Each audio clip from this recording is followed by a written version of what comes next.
Takole pravkar je štartala druga skupina članic v tegu na 100 metrov z ovirami. Vemo, da bo najhitrejša v tej drugi kvalifikacijski skupini. Na drugi progi zaenkrat Lana Andolšek.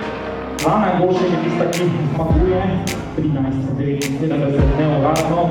Veter pa tokrat v prsa, minus 1,1 metra.